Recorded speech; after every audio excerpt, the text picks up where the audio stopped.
Hi guys. Alright, so this is the demo on bottle glazing. All of these little blocks have a number and they have a color. If you look at the colors, say I want to do a dark green, this is bottle number 64. It has a number on the tile. Then you have to find the bottle that has that number, number 64. Please remember to always pick the bottles up by the bottle, because you cannot be guaranteed that the person who used it before you put the cap on tight. So when you're done with the bottle, please make sure to put the cap on tight, because these will dry out and they're not cheap. This is bottle 64. So if you take a little peek, you can notice it's kind of a reddish maroon color.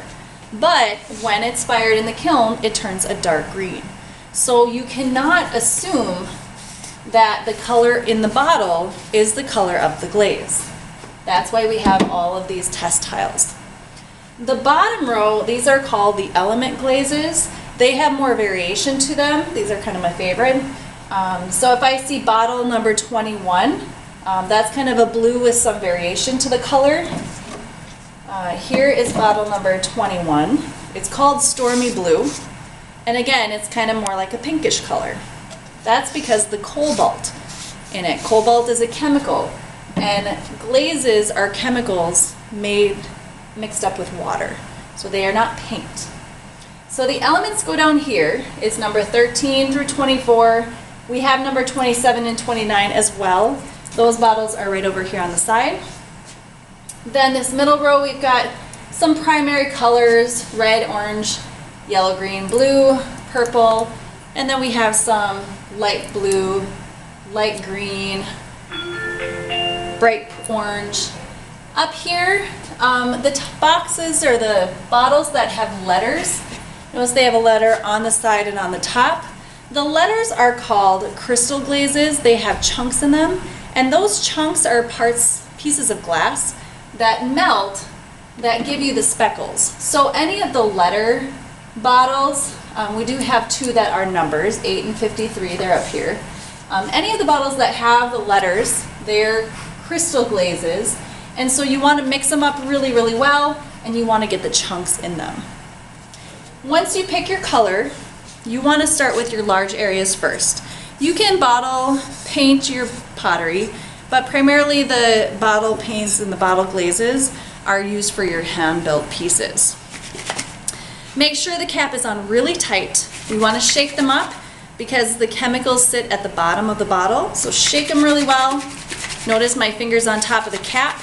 You want to make sure that cap stays on tight. Shake them up, and then you are ready to glaze.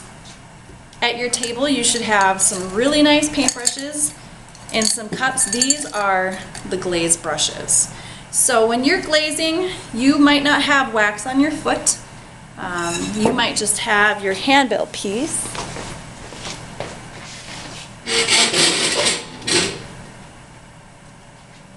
There we go. So your hand-built piece, you do not have to wax the bottom. You're going to start with the large areas first and glaze the large areas.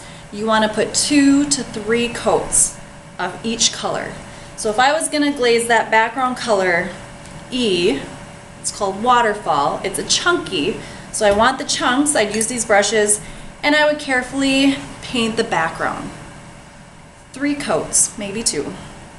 If I get some glaze where I don't want them to be, or if I get some glaze on the bottom, just take a sponge and wipe them clean. Make sure to clean your brushes, put the bottles where they belong, and then you can go into some of the smaller areas. Work your way from large to small. So the main thing with bottle glazes is to pay attention to the numbers and the block tiles. Make sure they're mixed up really well. Make sure the cap's on tight. Use the nice brushes and work from large to small, 2 to 3 coats.